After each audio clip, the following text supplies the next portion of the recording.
राज ठाकरे के कड़वे बयान, नफरत भरे बयानों के बाद अब उत्तर भारत में प्रतिक्रियाएं हो रही हैं, पूरे देश में प्रतिक्रियाएं हो रही हैं और सब मान रहे हैं कि राज ठाकरे सिर्फ और सिर्फ नफरत की राजनीति कर रहे हैं। और कई जगह तो राज ठाकरे के विरोध के स्वर जो हैं वो बेहद तल्ख हो गए और ऐसे ही तल्ख स्वर अखिल भारतीय ब्राह्मण महासभा के राष्ट्रीय अध्यक्ष कुलदीप भारद्वाज की ओर से आए हैं, जिन्होंने इनाम रखा है कि जो विरोध करेगा राज ठाकरे का वो अपनी ओर से उसे इनाम देंगे। उन्हीं से बात करते हैं। आपका स्वागत है। किस तरीके की प्रतिक्रिया आप देंगे राज ठाकरे के नफरत भरे बयानों के बाद? देखिए, राज ठाकरे के विषय में जहां तक बात है कि हम आज से नहीं, वर्ष 2008 से इस व्यक्ति का विरोध करते आ रहे हैं, लेकिन बदकिस्मती है इस राष्ट्र की कि कहीं ना कहीं इसको कम से कम महाराष्ट्र शासन और प्रशासन दोनों का मूक समर्थन प्राप्त है।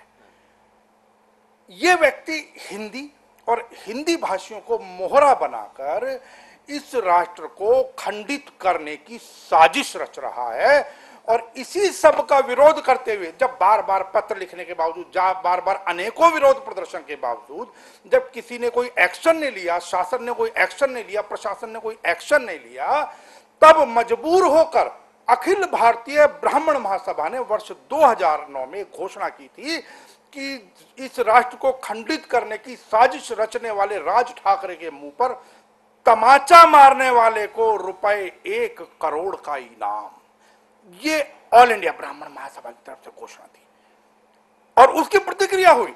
उसी दिन शाम को इनके जो प्रवक्ता हैं, श्री पारकर शायद हैं, उन्होंने कहा कि नहीं नहीं नहीं भारद्वाज जी, हम हिंदी के विरोधी नहीं, आपको गलतफहमी है। उसका चलिए, ये व्यक्ति राजनीति करता रहेगा, लेकिन उसके बाद इसने उत्तर भारतीयों को कम से कम मारना बंद किया। एक ही दिन था, हमने सिर्फ ये घोषणा की थी कि तमाचा मारने वाले को, अभी उस व्यक्ति के मुंह पर तमाचा लगा नहीं था, अभी सिर्फ वो हवा में था। तब उसकी यह हालत हो गई कि उसको अपने घर के बगल वाले जो थाना है, जो भी शिवाजी पार्क थाना दादर है, वहां पर हमारे विरुद्ध तहरीर देनी पड़ी इसको जाकर। इसकी नींद इतनी हराम हो गई। और जिन लोगों के साथ हिंसा करता, जिनके साथ ये मारता पीटता, उनके ऊपर क्या गुजरती होगी। और उससे भी बड़ी बात, हमारी बात सत्य साबित हुई। इस व्यक्ति ने हमारी घोषणा के हालांकि 3-4 दिन के बाद में इसने वहां पर सिद्धि विनायक मंदिर के कई साधुओं को पीटा।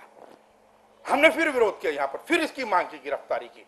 लेकिन बदकिस्मती हमारी, इस राष्ट्र की बदकिस्मती कि कोई भी व्यक्ति, कोई भी शासन, प्रशासन, पॉलिटिशियन, नेता, कानून ऐसे देशद्रोहियों के विरुद्ध कभी आवाज नहीं उठाते, कभी एक्शन नहीं लेते। और इस व्यक्ति ने फरवरी 2010, 4 या 5 तारीख के आसपास की बात है, मुझे आज भी याद है, इसी ने घोषणा की थी मंच पे और कई टीवी चैनल्स ने दिखाया था। इसने कहा था कि मराठा मानुष अलग राष्ट्र की मांग करता है।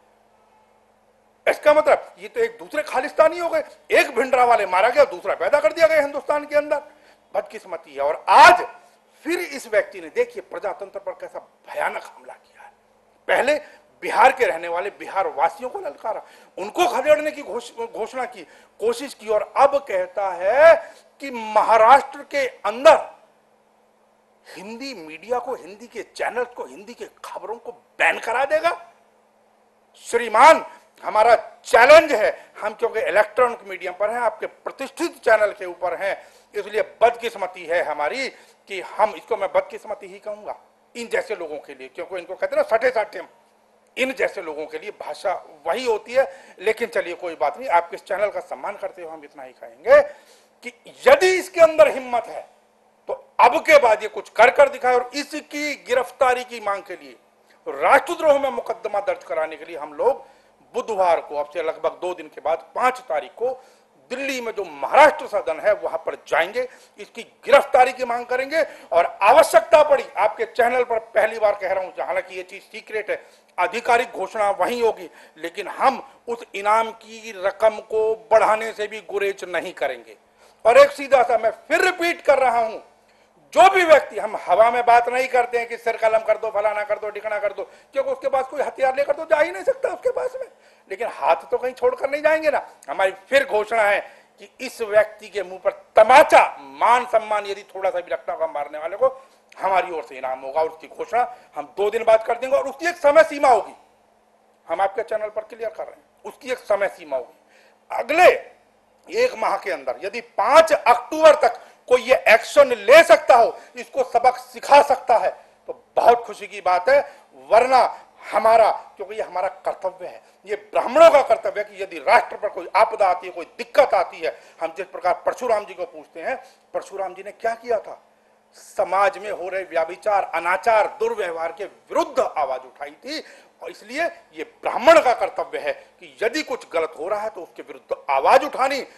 अतएव 5 अक्टूबर के बाद अखिल भारतीय ब्राह्मण महासभा महाराष्ट्र की ओर कूच करेगी और हम देखते हैं उसके बाद किसी इलेक्ट्रॉनिक मीडिया, किसी हिंदी चैनल, किसी हिंदी बोलने वाले, किसी हिंदी भाषी, किसी उत्तर भाषी व्यक्ति की तरफ ये उंगली तो कर दिखाए, मारना पीटना तो बहुत दूर की बात है श्रीमान। लेकिन एक मैं चीज और अंत में कहना चाहूंगा, मुझे लगता है ये इन क्या कहते हैं ठाकरे बंधुओं की या ठाकरे कुटुंब की या ठाकरे परिवार की कुछ आदत है। पहले ये लोग दक्षिण भारतीयों को कहते थे लुंगी उठाओ पुंगी बजाओ, क्यों? ये शायद पता नहीं क्यों। देखिए क्या हुआ, जबरदस्ती लोगों को धमकी देते, ऐसे ऐसे लोगों को जबरदस्ती फिल्मों में लगा दिया गया। यद्यपि मेरा कहना का कोई ये मेरा क्षेत्र नहीं है, लेकिन बावजूद उसके जो कहना चाहिए किसी भी दीन के नहीं है, और आ रहे हैं चैनल फिल्मों में, आ रहे हैं टीवी सीरियल्स के अंदर, आ रहे हैं फलाना, आ रहे हैं जबरदस्ती। कोई व्यक्ति बोलना नहीं चाहता बेचारा, उस व्यक्ति से जबरदस्ती आप मराठी में बोलो, आप फलाना। और बोलता कैसे? क्या कह रहा था आज इलेक्ट्रॉनिक मीडिया को, हिंदी वाले मेरी भाषा नहीं समझते। अबे भैया तू बोलता कैसे है? करके बोलता जाता, किसी की समझ में आता है क्या? हमारे यहाँ कहते हैं कि गूंगे की है ना, मैंने गूंगा जाने या उसकी मैया जाने। तो भाई उसका कोई बहुत ज्यादा नजदीक उसकी भाषा को समझ सकता हो तो बात अलग है, वरना उसके बोलने के अंदाजे से कोई उसके शब्दों को तो पकड़ नहीं सकता। अंत में जहां तक मैं समझता हूं, हम फिर कह रहे हैं श्रीमान राज ठाकरे जी, इस राष्ट्र की कदर करो। हिंदी ही एकमात्र ऐसी भाषा है, बेशक आपने एक बार ये प्रचारित किया था कि उसको राष्ट्र भाषा का दर्जा बेशक ना मिला हो, लेकिन सबसे ज्यादा सम्मानित, और आज आपकी मुंबई को, आपकी महाराष्ट्र को यदि सबसे ज्यादा पैसा आ रहा है तो हिंदी फिल्म, हिंदी सीरियल, हिंदी लोग, हिंदी भाषी लोग और हिंदी भाषी क्षेत्रों में लगे हुए उद्योगों के कारण ही आप लोगों की रोजी रोटी चल रही है। और फिर भी नहीं माने, भैया कहते हैं कि जब गीदड़ का बखत खराब आता तो वो कुएं की तरफ ही भागता।